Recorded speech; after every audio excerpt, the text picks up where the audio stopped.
अस्सलामु अलैकुम वरहमतुल्लाहि वबरकातुहू। मोहतरम भाइयों, बुज़ुर्गों, दोस्तों, मार्केट में जॉब्स ही जॉब्स है, फिर भी आपको नहीं मिल रही है तो आपको अपने अंदर कमी तलाश करनी पड़ेगी कि मेरे अंदर क्या ऐब है, क्या नक्स है, वो कौन सा फॉल्ट है या मैं कहाँ पे कम पड़ रहा हूँ जिसकी वजह से मुझे जॉब नहीं मिल रही है। हमने दोपहर में ये वीडियो अपने चैनल के ऊपर पब्लिश किया। वीडियो तो मैंने 8 दिन पहले ही वो डाला हुआ था, लेकिन अब ये तबलीग और सऊदी के मसाइल जो चल रहे थे इस वजह से वो वीडियो हमारा अभी तक जो है अनपब्लिश्ड था, लेकिन दोपहर में मैंने उसको पब्लिश कर दिया क्योंकि आजकल जो है बहुत सारे वैकेंसीज़ और बहुत सारे कंपनियों की तरफ से ऐसे मैसेजेस वगैरह आते रहते हैं, तो मैं बोला चलो ये वीडियो हमारे बच्चों के लिए कारआमद साबित होगा। तो मुझे जो है मेरे एक दोस्त है, उन्होंने ख़ुद अभी अपना जो है नया स्टार्टअप शुरू किया है, उनके पास में भी बहुत सारी वैकेंसीज़ अवेलेबल है। उन्होंने कहा मुफ्ती साहब मैं बहुत मुतासिर हुआ आपके वो वीडियो से, बहुत मुतासिर हुआ मैं, और आपने बिल्कुल उसके अंदर जो जो पॉइंट्स हाईलाइट किए, ज़रूरत उन्हीं पॉइंट्स की थी ताकि हमारे नौजवानों को पता चले। उन्होंने एक और पॉइंट मुझे दिया, उन्होंने कहा मुफ्ती साहब देखो एक और पॉइंट मैं आपको बता रहा हूँ जिसकी वजह से हमारे मुस्लिम नौजवान स्पेशली अपने करियरों को बर्बाद कर रहे हैं। और वो पॉइंट उन्होंने ये कहा, दूसरों की लाइफ में झांकना, मतलब अपना छोड़ के 2-3 जन ने एक साथ में डिग्री ले लिए, अब उसके बाद में दूसरों की फ़िक्र अपने से ज़्यादा, ये क्या कर रहा है, ये कौन सी कंपनी में लगा तो नहीं लगा, वो फुलाना घर पे क्या कर रहा है, वो फुलाना कहाँ टाइम पास कर रहा है। दूसरों की लाइफ के अंदर झांकने की वजह से ये लोग अपनी लाइफ को सीरियस नहीं ले रहे हैं।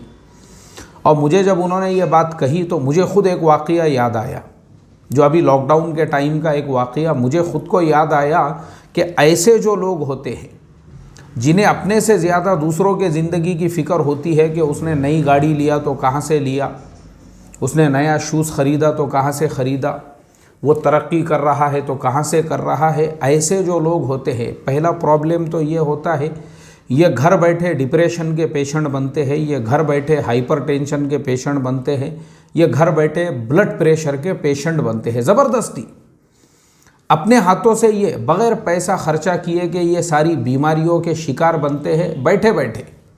वो कैसे, अभी मैं आपको बताता हूँ। अभी जो लॉकडाउन, सेकेंड लॉकडाउन की जो वेव थी, उस वक्त में एक साहब मेरे पास में आए और वो मेरे से एक हाफिज़ साहब की शिकायत करने लगे। बोले यार वो हाफिज़ साहब कैसे है, बोले वो। मैं बोला भाई क्यों, क्या हो गया, एक हाफिज़ कुरान है, थोड़ा अदब से बात करो उनसे मुताल्लिक़। बोले नहीं, हमने हमारी बिल्डिंग में जो है जुम्मे की नमाज का इंतज़ाम किए थे, हमारी मस्जिद, हमारी बिल्डिंग में, क्योंकि मस्जिदों में तो इजाज़त नहीं थी। अब इन्होंने अपने बिल्डिंग के अंदर किसी छत के ऊपर या टेरिस के ऊपर कहीं पे इंतज़ाम किए और वो हाफिज़ साहब को बुलाए जुमा पढ़ाने के लिए, तो उन्होंने इनकार कर दिए। बोले उन्होंने आने से बोले नहीं मैं नहीं आता बोले। और ऐसा एक मरतबा नहीं बोले, 2-3 मरतबा 4 मरतबा हो गया। बोले मैंने हर जुमे को उनको फ़ोन किया, उन्होंने हर मरतबा इनकार किए। तो मेरे समझ में ये नहीं आ रहा है कि वो हाफिज़ साहब ख़ुद जुमा पढ़ रहे या नहीं पढ़ रहे। और मैंने उनको फ़ोन करके पूछा भी कि अल्लाह के नबी की तो हदीस है जिसके 3 जुमा नहीं हुए वो इस्लाम से खारिज है, कैसे हाफिज़ साहब है बोले वो। मैंने फिर उनसे कहा, मैंने कहा भाई आप अदब से बात करो, मेरी एक आदत है, अब तुमने वो हाफिज़ साहब की ग़ीबत किए, उनकी बुराई बयान किए बग़ैर तहक़ीक़ के, तो इसका मतलब ये नहीं है कि मैं अंधा बहरा बनकर तुम्हारी बात पे यकीन करूं और ये सोच लूँ कि अरे यार वो हाफिज़ साहब देखो उन्होंने जुमा पढ़े या नहीं पढ़े पता नहीं है, इनके यहाँ पे जुमा पढ़ाने को नहीं आए। ऐसा नहीं सोचूंगा मैं पहला काम ये करूँगा कि अभी मैं फ़ोन उठा के उनको फ़ोन लगाता हूँ और तहक़ीक़ करता हूँ, तो दूध का दूध और पानी का पानी होगा। ये वन साइड बातें मैं सुनता नहीं हूँ। मेरे तरक्की का राज यही है। मैंने कहा आज जो है ना अल्लाह के फजलो करम से मैं, अल्लाह ताला ने मुझे दीन दुनिया दोनों एतबार से आज जो अल्हम्दुलिल्लाह एक सेटिस्फाइड लाइफ जो दिया है, उसका सबसे बड़ा रीज़न यही है। कि मैं मेरे दिमाग को कभी भी जो है मुंतशिर नहीं होने देता हूँ, मेंटली मैं कभी भी जो है ना अपने आप को डिस्टर्ब नहीं करता हूँ। तो ये तुम्हारी बातें डिस्टर्ब कराने वाली है, लेकिन मैं वन साइड बात सुनता ही नहीं हूँ जब तक कि मैं उनसे खुलासा ना कर लूँ, क्योंकि मुझे मेरे जहन की, मेरे दिमाग की और अपनी हिफाजत करना है ताकि मैं मेरी सोच को साफ़ सुथरा और पाक रख सकूँ। मैंने फ़ोन उठाया और फ़ौरन वो हाफिज़ साहब को फ़ोन लगाया। मैं बोला भाई देखो, वो रफ़ीक भाई मेरे सामने बैठे हैं, उनका कहना ये है कि उन्होंने उनकी बिल्डिंग में हर जुमा को जुमे का इंतज़ाम किए और आपको जुमा पढ़ाने के लिए बुलाए, लेकिन आप आए नहीं। तो उनका बोलना ये था कि भाई वो हाफिज़ साहब उन्होंने भी जुमा नहीं पढ़े, अब उनके 3 जुमा नहीं हुए तो अल्लाह के नबी की तो हदीस है कि जिसने 3 जुमा नहीं पढ़ा वो ईमान से ही खारिज कर रहे हैं। मैं बोला ये। अब वो हाफिज़ साहब ने मुझे जो जवाब दिए, उन्होंने मेरे से ये कहा, बोले मुफ्ती साहब वो जो रफ़ीक भाई है ज़रा स्पीकर चालू करके आप सुनाओ। तो मैंने स्पीकर चालू किया। उसके बाद उन्होंने ये कहा, बोले रफ़ीक भाई आपके अंदर एक खबासत है, ज़लालत है, और वो ये अपनी ज़िंदगी छोड़ के, अपनी जोरू को छोड़ के, अपने घर को छोड़ के, अपने बच्चों को छोड़ के फालतू आप दूसरों की लाइफों में इंटरफेयर करते रहते हो और टोह में रहते हो। ये क्या कर रहा है? नया किराएदार आया तो कौन आया, वो क्या धंधा करता, क्या कारोबार करता, कौन सा जॉब्स करता, महल्ले में नई दुकान खुली है तो किसकी खुली है, काय की खुली है, बिल्डिंग में के सारे लोग नमाज को आ रहे हैं या नहीं आ रहे हैं, नहीं आ रहा है फुलाना। तुम है कौन? बोले गुत्तेदार है, ठेकेदार है। अपनी जोरू को छोड़ के, अपने बच्चे छोड़ के, अपना घर छोड़ के, अपना सब कुछ छोड़ के ज़बरदस्ती तुमको दूसरों के टेंशन है। तुमने जुमा का इंतज़ाम किए, मैं नहीं पढ़ाने आया इसलिए क्योंकि मैंने खुद मेरे घर पे भी जुमा पढ़ाने का इंतज़ाम किया हुआ था। अब मैं जो बिल्डिंग में रहता हूँ, मेरे ऊपर वहाँ का हक़ ज़्यादा है या मैं मेरी बिल्डिंग छोड़ के तुम्हारे बिल्डिंग में आऊँ? अब हमारे यहाँ पे भी हमने इंतज़ाम किए ना, तो जब हमारे यहाँ पे खुद जुमा हो रहा है तो हम हमारा जुमा छोड़ के तुम्हारे पास क्यों आएंगे भाई? कॉमन सेंस की बात है, तुमको मालूम ही नहीं है। हमारे यहाँ पे भी हम जुमा का पूरा एहतमाम कर रहे हो, तुम हमारा छोड़ के तुमने तो डायरेक्ट ईमान से ही खारिज कर दिए हमको। अच्छा हुआ अल्लाह ताला ने तुम्हारे जैसों के हाथ में वो नामे आमाल का चोपड़ा दे के नहीं बैठा, किसको भेजा के किसको जन्नत में दाखिल करना है और किसको जहन्नुम में दाखिल करना है, वरना तुम तो आधे महल्ले को पूरा जहन्नुम में भेज देते थे अभी तक। अरे तुम्हारा देखो, खुद की जोरू को संभालो, खुद के घर को संभालो, अपने आपका अपने जॉब का देखो। वो दिए छोड़ के तुमको हमारी फ़िक्र हो गई, हमारे 3 जुमा हुए या नहीं हुए, हम काफिर हो गए, मुशरिक हो गए, अब हम भजन कीर्तन शुरू करने वाले हैं कल से। ऐसा उन्होंने स्पीकर के ऊपर सुनाई और रफ़ीक भाई मेरे सामने ही बैठे हुए थे। मैंने कहा देखो भाई, हाफिज़ साहब ने तो ऐसा जवाब दिया, हो गया दूध का दूध पानी का पानी। मैंने कहा इसीलिए मेरी एक आदत है कि मैं वन साइड बातें सुनकर उस पर भरोसा नहीं करता। तुम्हारी बात पे मैंने इसीलिए भरोसा नहीं किया क्योंकि जब तक सामने वाले की बात नहीं सुनेंगे तो मसला कैसे क्लियर होगा। आप सामने वाले की बात सुने तो पता चला वो खुद ऑलरेडी एक जगह पे जुमा पढ़ा रहे थे, हो गया खुलासा, बात हो गई ख़त्म। लेकिन बताने का मकसद ये है कि ऐसा नेचर, वो जिन्होंने मुझे फ़ोन किए उन्होंने कहा ये हमारे आम नौजवानों का नेचर बना हुआ है, इसकी वजह से भी उनको जॉब मिलने में प्रॉब्लम्स क्रिएट हो रहे हैं। अपने आप को नई नई टेक्नोलॉजीज़ में बिल्डअप करना चाहिए। इंटरव्यू कैसे देते हैं उसके लिए अपने आप को प्रिपेयर करना चाहिए, उसके लिए अपने आप को तैयार करना चाहिए। वो सब छोड़ के, उससे इनको कुछ लेना देना ही नहीं है। वो सब छोड़ के इनको फ़िक्र यही चीज़ों की पड़ी हुई है, महल्ले की फ़िक्र, गली की फ़िक्र, महल्ले के कॉरपोरेटर साहब की फ़िक्र, अगले इलेक्शन में वो खड़े रह रहे या नहीं, उनको कौन सी पार्टी टिकट देने वाली है या नहीं।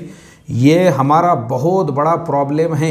और मैं तो ये कहता हूँ मुसलमान नौजवानों के बर्बादी का एक रीज़न और मुस्लिम नौजवानों के पिछड़ेपन का एक रीज़न और मुस्लिम नौजवानों के आगे नहीं बढ़ने का एक बहुत बड़ा रीज़न जो है वो हमारे मुल्क की पॉलिटिक्स और सियासत है।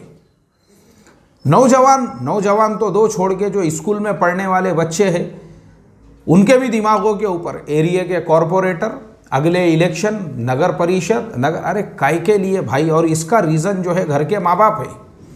जब माँ बाप अपने घरों पे जिस टाइप के मुज़ाकरे करेंगे, तुम्हारे बच्चे वही बातें सुनकर आगे बढ़ रहे हैं। वही बच्चे जो है आगे चल के वही सोच लेकर चलते हैं, वही सोच वही थिंकिंग के साथ उनके भेजों में, उनके दिमाग में वही पॉलिटिक्स और सियासत भरी हुई होती है। बच्चे उसी को ज़िंदगी और लाइफ समझते हैं। जब वो घर में देखते हैं कि अपने अब्बा और चचा उनके बीच में पॉलिटिक्स की ही बातें चलती है, अपने भाइयों के दरमियान में पॉलिटिक्स की ही बातें चलती है, तो घर के अंदर बच्चों के सामने कैसी बातें करना चाहिए हमको उसका भी सेंस नहीं है।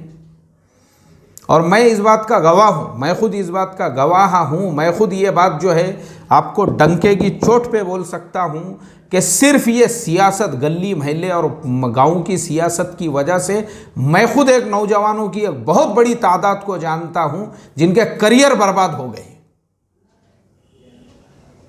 बड़ी बड़ी एमएनसी कंपनीज के अंदर जो आज क्लास 1 की पोस्ट पे हुआ कर रह सकते थे, आज वैसे नौजवानों के करियर बर्बाद हो गए, करियर, लाइफ और ज़िंदगियां बर्बाद हो गई।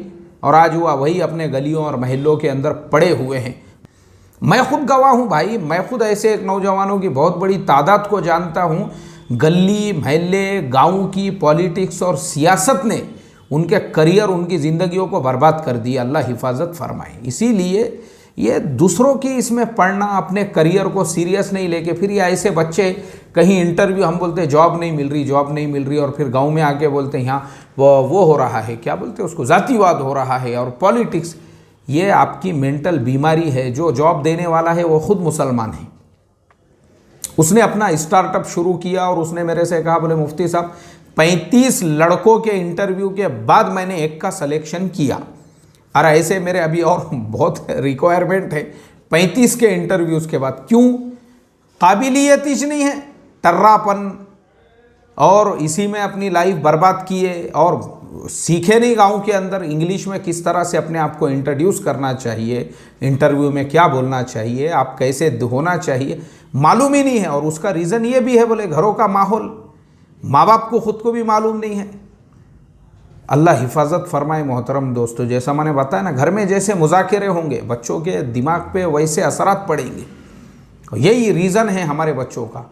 तो इसके लिए भाई अपनी लाइफ को सीरियस, जो इंसान सीरियस नहीं लेता ना, जो इंसान सीरियस नहीं लेता, देखो मैंने किसी के स्पीच में सुना था, वो ऐसी मोटिवेशनल कोई स्पीकर साहब है, वो बता रहे थे, बोले एक बात याद रखो, एक बात याद रखो, तुमने अगर अपनी लाइफ को सीरियस ली है और ज़िंदगी में अगर कुछ बन गए और तुम्हारी कुछ तरक्की हो गई तो वो सिर्फ तुम्हारी तरक्की रहेगी। और मान लो अगर तुमने अपनी लाइफ को सीरियस नहीं लिए, रफ़ीक, शफ़ीक, शकील, जमील, इनके चक्कर में पड़े रहे, इसका क्या चल रहा, उसका क्या चल रहा, उसने जुम्मे की नमाज़ पढ़ा क्या नहीं, वो तो काफिर हो गया, और ये जो फालतू चीज़ों में अगर तुम पड़े हुए रहोगे ना, तो उसके बाद में तुम्हारा जो प्रोग्रेस है वो रुक जाएगा।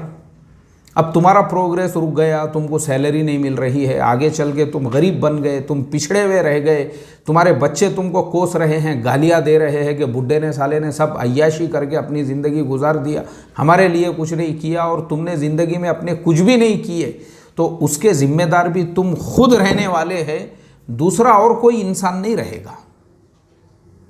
आप किसी को भी ब्लेम नहीं कर सकते हो कि इसकी वजह से मेरी लाइफ में ऐसा हुआ या उसकी वजह से। तुम्हारी अपनी वजह से हुआ, क्योंकि तुमको खुजली थी। अपनी लाइफ को सीरियस ना लेते हुए इसकी लाइफ में, उसकी लाइफ में, इसमें उसमें सारी चीज़ों के अंदर जो है ज़बरदस्ती टांग अड़ाने का, इसके लिए प्रॉब्लम है ये हमारा। तो इसके लिए भाई मैं इतना ही कहूँगा, कुछ फ़ायदा नहीं है, कुछ ही फ़ायदा नहीं है। एक बात याद रखो, इसने जुम्मे की नमाज़ पढ़ा क्या नहीं पढ़ा, और उसने ये करा क्या नहीं किया, ये सब चक्करों में पड़े कुछ फ़ायदा नहीं है। वो पढ़ो या मत पढ़ो, वो उसके अपने अमल का ज़िम्मेदार है। लेकिन प्रॉब्लम तुम्हारा है, तुम आगे चल के ब्लड प्रेशर के, तुम आगे चल के हाइपर टेंशन के, तुम आगे चल के जो है मेंटल पेशेंट बनने वाले हैं।